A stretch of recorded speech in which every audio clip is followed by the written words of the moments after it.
Welcome to Do You Ever Wonder with your host, Mike Haltman. It's the podcast that will answer your questions about many of the things in life we've always wanted to know more about.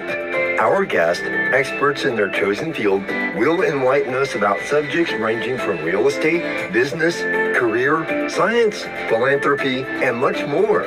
Proudly presented by Hallmark Abstract Service, it is once again time to sit back, relax, and enjoy the ride on our information superhighway. And now, here's Mike Haltman. Well, hello everyone, and I can tell that our guest is very intrigued and impressed by our intro, and I know that he can't wait to hear our outro. But in any event, my name is Mike Haltman. I am your host for Do You Ever Wonder? It's the Hallmark Abstract Services podcast, and basically we started it to bring information and experts in their field in areas that a lot of people think about, wonder about, and really never get a chance to get those answers. So yeah, we're excited today. I think today's a very important day because there's a lot of things going on in the global arena. I spent the afternoon watching the interest rate hike by the Fed, and there's a lot of extraneous or outside factors that are coming into play for many of us who are business owners, small business owners, big business owners, and that's why I think our guest will bring a lot to the table for people who wonder about, how do we get things done? How do we get answers to our questions? And all of that said, with no further ado, I'd like to welcome Todd Ringler. Oh, Michael, thank you very much for having me. I'm Absolutely really excited to be here. Oh, that's nice. So Todd, by trade or actually by you're a current accountant, you specialize in valuation and So business valuation, machinery and equipment appraisal, and that's one rail that I run on. Expert in business value and what drives value. And the other rail is the alternative board, where we put, forward-thinking business owners together in business roundtables, strategically plan, hold people accountable, move both a business and a personal needle forward. So, terrific. Well, you took a little of my thunder going into that explanation, but that's your right as the. Are you the owner or the partner of the alternative board? I have a partner. I am an owner, and I do have a partner. My former coach and facilitator. Nice. I was a TAB member, and then I was a TAB employee, and now I own the place. So you know what, you learn, and then you get to the point where you should be an owner, and there you are. Exactly. So let me ask you this. I'm going to throw a hypothetical at you because Sure. and then we'll get into more of the small to medium-sized businesses that you work with. But I'm looking at a situation where there's a large company or a large entity, and they face a lot of issues, and a lot of their issues surround public relations, a lot of their issues surround messaging, and a lot of their issues surround actual implementation of answers to serious problems. And one issue today is one question today, the interest rate hike, how that's going to affect them. Supply chain issues, hiring of personnel issues, what else? Inflation, food, oil, all these things. And I speak in a non-political way about, and again, it's a huge entity. I speak about the U.S. government, and it's a far-flung, multi-level organizational structure that must be an absolute bear to manage, if it's even possible to manage. But in the realm of somebody who comes in and works, let's say someone came to you and said, I'd like you to try and solve the issues that we're having. How do you do that? How do you even start? How do you begin? How do you begin the process? Well, you kind of need to understand where you are first. So, and where you were. And then the other part of it is where do you want to be, and what are the problems that are specific, Michael, right? That, every organization has a product or a service that they provide, right? Whether they make something, they repurpose something, or they provide something that's just, title insurance, right? It's a piece of paper, but it's this thing that exists that's not really tangible, right?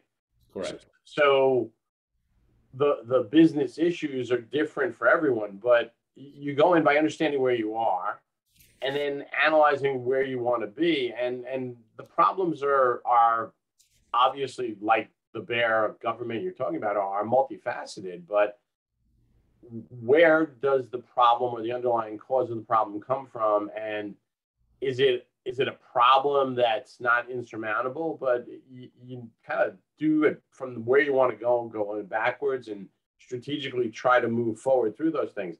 People, process, how do we do the things that we do? Is that where the problem is? Is it the marketing and the sales aspect of it? Is it the employees themselves that are a problem? And the problem of employees, which is everyone's complaining about it, although I hosted a lunch yesterday, and there was someone from a trucking company who said that he's really not having problems finding drivers. That's very interesting, because the woman who founded the charity that I work with is on a White House task force with trucking companies, specifically for trucking companies, and all of these national trucking companies are having an incredibly difficult time, and they're looking to the veteran community to try and help solve that problem.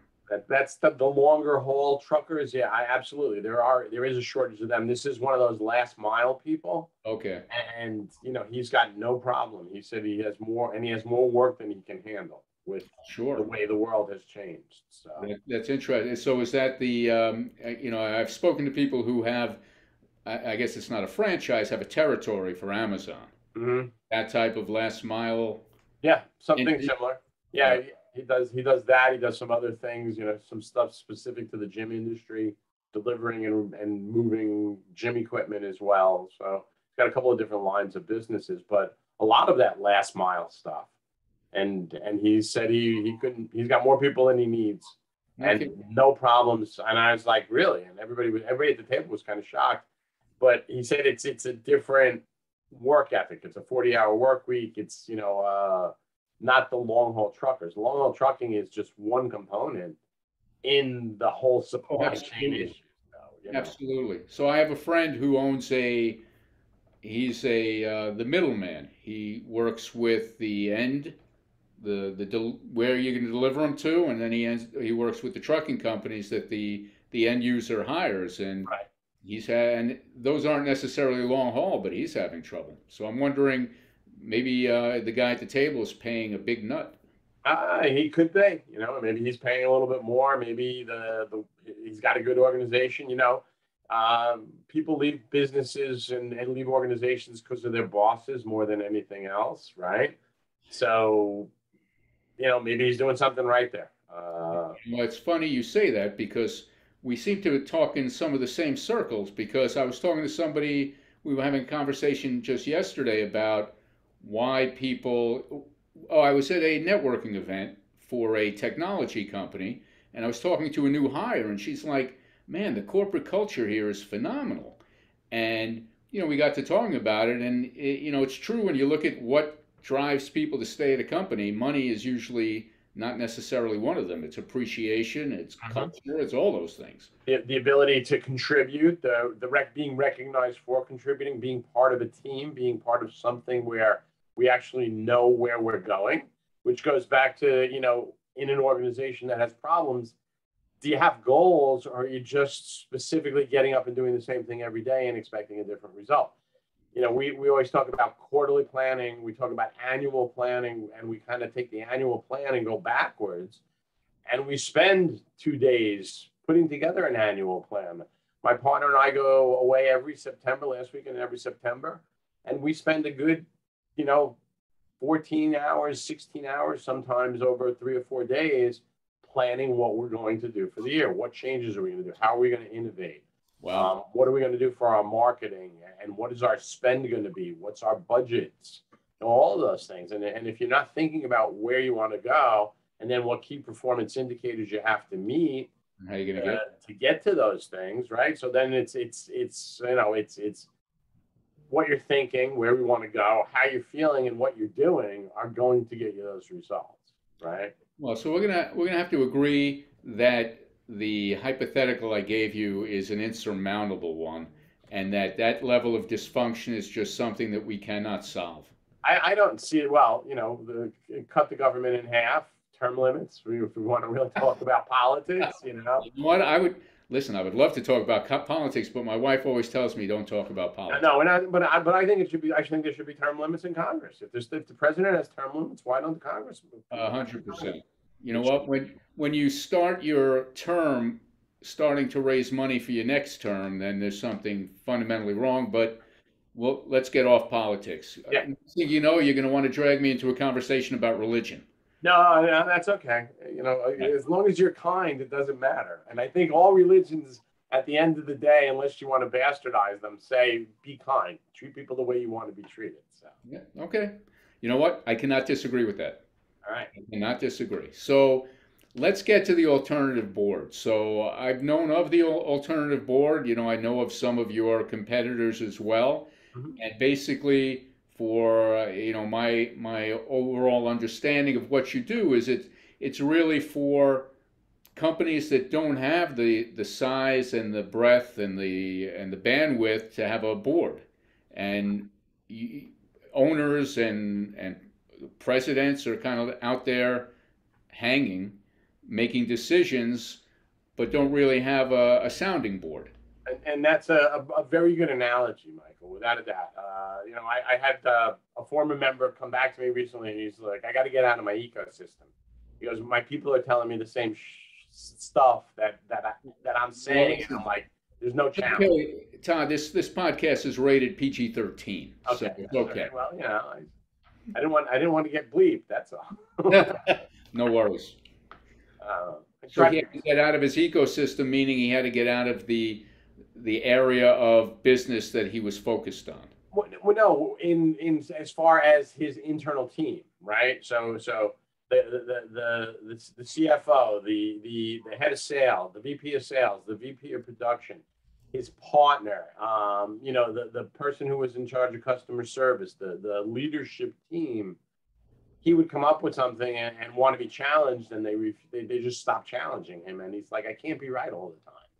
So you come with an idea or an opportunity, a challenge, you put it out at a table with 7, 8, 10 other business owners who have experience that's different than yours and varied from yours. You're going to find someone that either dealt with the problem or a whole bunch of different perspectives on how to address the problem.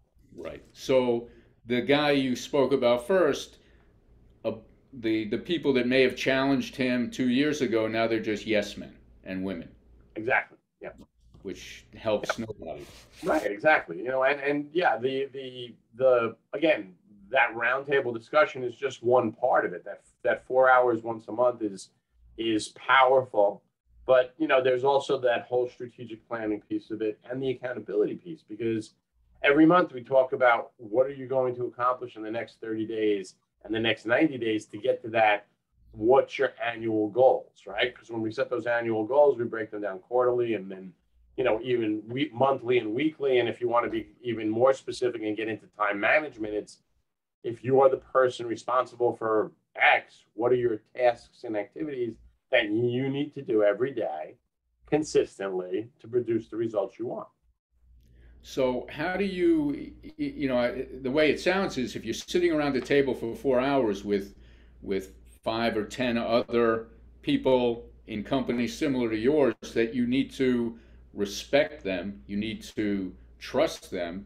I'm in various networking groups, and I'm president of one, and I'm always using the know, like, trust phrase. And even more importantly, in what you're trying to do, how do you establish know, like, trust with these business owners? So obviously there's, we'll take one of my current boards that we just brought 2 people on in the last 3 months, I guess.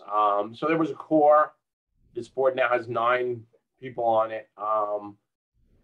The nucleus is there, and generally you're not going to want to be, you could come and kick the tires to see if it's right. But first you got to admit that you have a problem that you really need to solve before you decide that you're going to come to one of these things and trust people. Everybody needs help on some level, but people that really recognize help and recognize they need help and seek out help are going to coalesce in a group because they're going to be open to other people's opinions, and they're going to be willing to share what they think and feel. Right. But, not to press the issue, but so unfortunately, I can be cynical, and unfortunately, I can be non-trusting. So how do I come in and either kick the tires or join the group, and I have an issue, I have a serious issue, Sure. and I'm throwing it out to the group. Right. How do I develop the fact that Joe or Josephine, who's giving me advice, I trust that advice. I value that advice.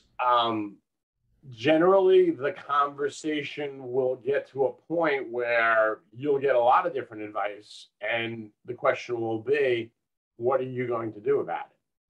Because you'll get these different perspectives. Now, you may agree with them or disagree with them, or people may say, that's really not going to work, and here's why it's not going to work, and I tried that already. So it's a conversation, Michael. You make judgments and make decisions based on how you feel, obviously, but the information that's given. So there could be, that bell curve of ideas to solve that particular problem. You're going to narrow in and try to do one of those things, right? So I guess what I'm taking from that is I don't necessarily, although I hopefully would get to know, like, and trust these people, but what you're saying sounds like I could be in a group with 10 people. I could get 10 different ideas and opinions, and then it's up to me to ferret through those and decide what sounds right, what sounds wrong, and what sounds like something I can implement. Right. And that discussion could take an hour of our time. It could take the 3 hours of our time if that issue becomes an issue that everyone has a passion about. As I said, the issues business owners have, especially small to medium business owners, and we have businesses as big as 300 million in revenue. It's marketing and selling. It's dealing with employees. It's that lack of accountability. It's obviously sometimes cash flow and operational process. So the bigger issues that people have, if it's a family business, we won't even get into that, but there's all sorts of family business issues that are out there. We're actually going to be doing a family business seminar in the spring. We're not sure exactly when, but we're working on that right now. And then people that want to exit, right? That's the big business issues. Like, I want to get to a certain place. So can I ask you? I mean, you own a business, you have employees, Yes. you've got responsibilities and things like that. What's your biggest challenge these days? What you had mentioned it, like everyone else, or like a lot of people, it's business development. I am in a what some people consider to be a commodity business. I don't, but generally, whether you're a title company or a financial advisor or an insurance salesman, the people who you're going to prospect already have what you got. Actually a bank. You're a banker.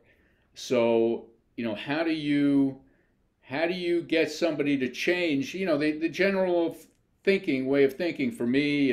We have banks who come in here, and it's like, if it ain't broke, you're not necessarily going to fix it. Exactly. So, it's all about building relationships, and you hope that at some point somebody gives you a shot. And that when you get that shot, they'll be thrilled with the fact that they gave you that shot, because they'll come to love what you do. And that's our philosophy. So it's really, but it is, business development is huge. Yeah, and I would say, for me personally, that's the big challenge. And then that's, again, know, like, and trust, right? But what's your process? What's your system? How do you do it? And you're looking for that shot. The funny thing, my business coach said to me, he said, we do something that anybody that recognizes that they have a need already has a coach. So we have to find the people that are in pain and need help. And when you recognize that you're in a place where you're not meeting your own expectations for yourself and you're willing to be vulnerable, then the opportunity to join, whether it's Tab or any of the other ones that and that just mentioned, it's a great place to be. It really, really is, being part of an organization that's helping business owners think forwardly. I mean, we've got members that have been around 15, 20 years, and we've got members that have been selling their businesses for 7 and 8 and 12 times multiples. So it's yeah, big numbers, getting rolled up into private equity, just straight out sales, but some really interesting stuff that over the years they've built these businesses that they're not working very much, and the businesses are running themselves, and that's a viable, sellable kind of thing. That's got to be make you feel good, knowing that people who you've brought into the fold, who you've worked with, who you've mentored with, along with all the other people, that they've reached a level of success that they may not have reached without you. It's a good feeling, and it sucks when you lose a client, but losing a client for that is a good thing. So it's a good thing. Yeah. So how do you find your clients? Similar to other people, know, like, trust, a lot of networking to find referral sources and centers of influence.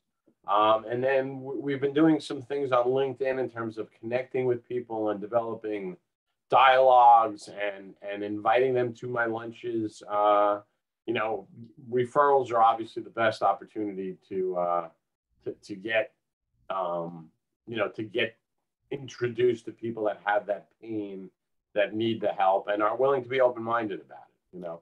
There's a lot of people, a lot of business owners that they know everything, and just ask them, they know everything. So Right. So I always tell people I work with, you have 2 ears and one mouth, because you're going to learn things from people. You have to be open-minded enough to know that you can learn things from everybody, and Right. you have to be humble enough to appreciate that.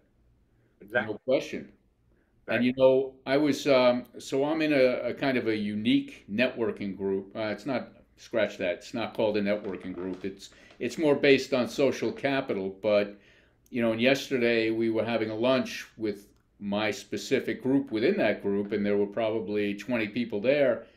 And the term vulnerability came up, which you brought up a little while ago, because in order to grow, you need to be somewhat vulnerable. You need to, especially, well, with what you do. So I'm sure it's considered to be totally, whatever you say here stays here. Oh, you sign an NDA without a doubt. What happens in a board meeting is confidential without a doubt. There's an NDA signed at the beginning of our arrangement.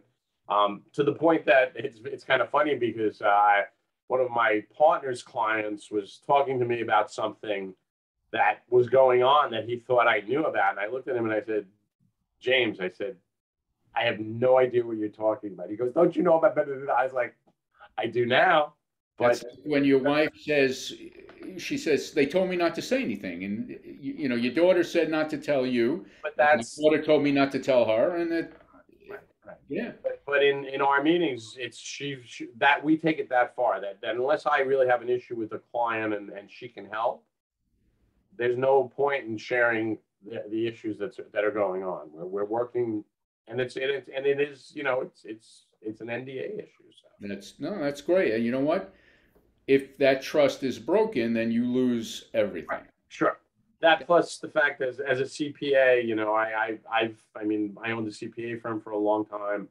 I still have some CPA clients that I do some things with, and I know a lot, and Right.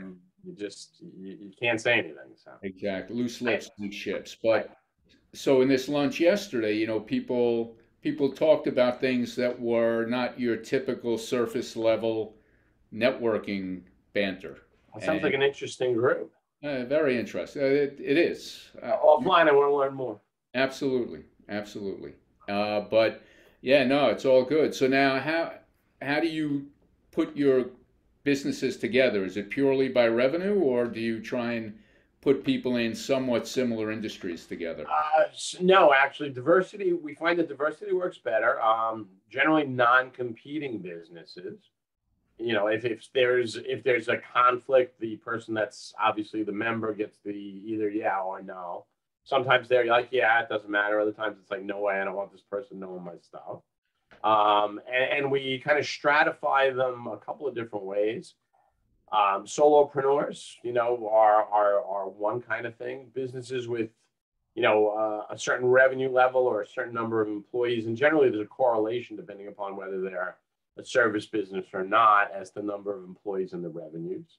And then the third thing would be, really size. A $3 million company may have similar problems to a $20 million company, but maybe not. So we kind of look at the companies themselves and what the issues are. Which, where do you fill spots easier? The $50 million guy who thinks he knows everything, or the solopreneur who thinks he knows everything? It's actually somewhere in the middle between like 7 and 21 these days. So it's been in that kind of range.